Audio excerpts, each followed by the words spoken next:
India में एक idea है जो सुनने में बड़ा ही सिंपल लगता है, वन नेशन वन इलेक्शन। पर अगर ये इम्प्लीमेंट हो जाएगा ना, तो सिर्फ इलेक्शन डेट्स नहीं चेंज होंगी, पावर का बैलेंस बदल जाएगा।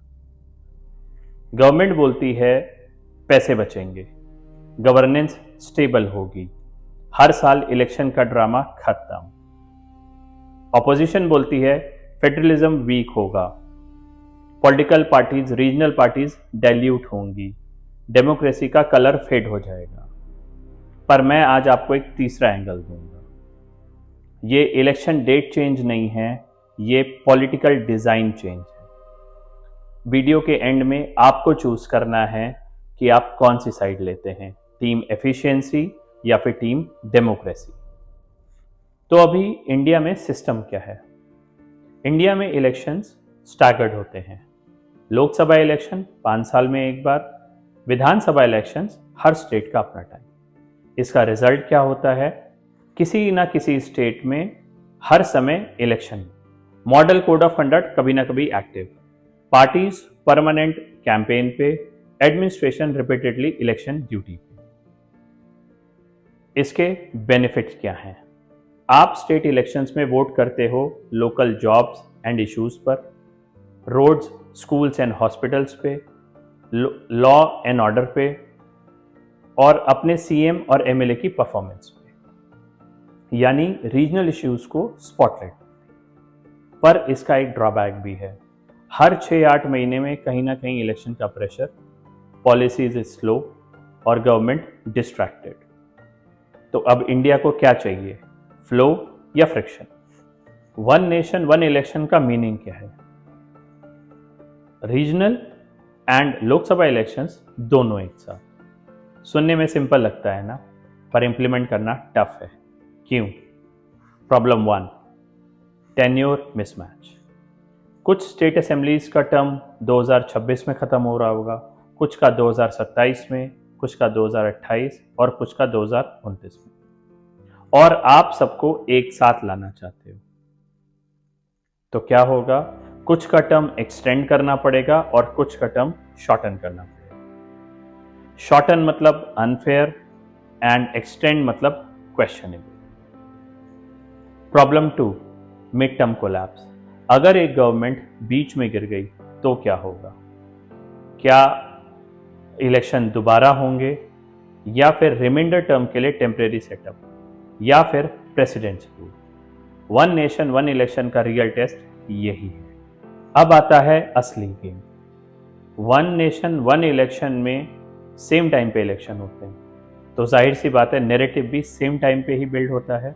और जब नैरेटिव नेशनल होता है ना, तो लोकल इश्यूज ऑटोमेटिकली अपने आप बैकग्राउंड में चले जाते हैं। स्टेट इलेक्शन में आप सोचते हैं मेरा सीएम कैसा हो, मेरा एमएलए कैसा हो, पर जब वन नेशन वन इलेक्शन में जब सेम टाइम पे ही इलेक्शन होगा, तो आपके दिमाग में एक ही फाइट डोमिनेट करेगी, PM face versus PM face, national wave. अब इसका डायरेक्ट इंपैक्ट क्या होगा? रीजनल पार्टीज का सर्वाइवल मुश्किल हो सकता है, not because they are useless, but the stage becomes national. अब ट्विस्ट सुनो, ONOE एक स्वर्ड है जो दोनों तरफ काटता है। अगर 2029 में रूलिंग पार्टी फेवरेबल है तो स्वीप हो सकता है, अगर 2029 में पब्लिक का मूड बदला तो वाइप आउट। तो one election is equal to all or nothing. अब हम आपके वोट की बात कर लेते हैं। लोग बोलते हैं ONOE में एक ही वोट डलेगा, टेक्निकली नहीं, आप लोकसभा और विधानसभा के लिए वोट दें, बट द क्वेश्चन बैलेट का नहीं है, मूड का है।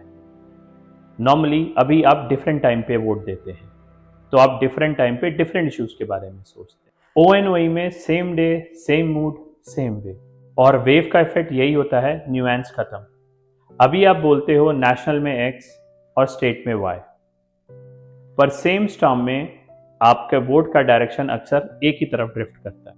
तो क्वेश्चन ये है, क्या आपको लगता है कि लोकल इश्यूज की वॉल्यूम कम हो जाए क्योंकि सिस्टम एफिशिएंट बन रहा है? गवर्नमेंट का आर्ग्यूमेंट, ONOE से खर्चा कम हो जाएगा, क्रिटिक्स का आर्ग्यूमेंट खर्चा कम नहीं होगा, बस एक जगह कॉन्सेंट्रेट।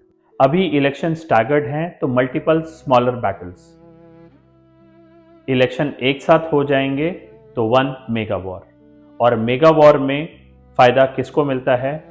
जिसका ग्राउंड नेटवर्क पावरफुल हो, जिसकी डिजिटल मशीनरी शार्प हो और जो बिगर नैरेटिव कंट्रोल करता हो। तो सवाल ये है, क्या ONOE डेमोक्रेसी को चीपर बनाता है या कंपटीशन को कॉस्टलियर? अब मैं आपको बैलेंस्ड व्यू देता हूँ। ONOE के बेनिफिट्स रियल हो सकते हैं। पहला, पॉलिसी कंटिन्यूटी। हर साल इलेक्शन का फ्रीज खत्म होगा। Administrative efficiency, police, teacher, staff बार बार इलेक्शन ड्यूटी पे नहीं जाएंगे। थर्ड, वोटर फैटीग कम। लोग हर समय इलेक्शन के मोड में नहीं रहे। ये बेनिफिट्स फेक नहीं हैं, लेकिन इंडिया की डाइवर्सिटी और स्केल भी रियल है। इंडिया सिर्फ एक कंट्री नहीं है, मल्टीपल इंडियाज का यूनियन है। तो प्रॉब्लम भी रियल है। एफिशिएंसी के नाम पे कहीं रिप्रेजेंटेशन कॉम्प्रोमाइज ना हो। फाइनल आंसर मैं नहीं दूंगा, क्योंकि ये डिसीजन पार्टी का नहीं, सिस्टम का है। आपको चूज करना है team efficiency, Indian governance stable होना चाहिए, इलेक्शन केओस कम होना चाहिए, या फिर टीम डेमोक्रेसी, इंडिया को मल्टीपल वॉइसेस चाहिए, सेंट्रलाइज वेव रिस्की है। और लास्ट क्वेश्चन, आप अपने स्टेट की ऑटोनॉमी का कितना हिस्सा सैक्रिफाइस कर सकते हो एफिशिएंसी के लिए? कमेंट करो। Support ONOE, oppose ONOE, safeguard first. और शेयर करो, क्योंकि डेमोक्रेसी का फ्यूचर इलेक्शन से नहीं, चॉइसेस से बनता है। जय हिंद। सब्सक्राइब टू पावर नीति।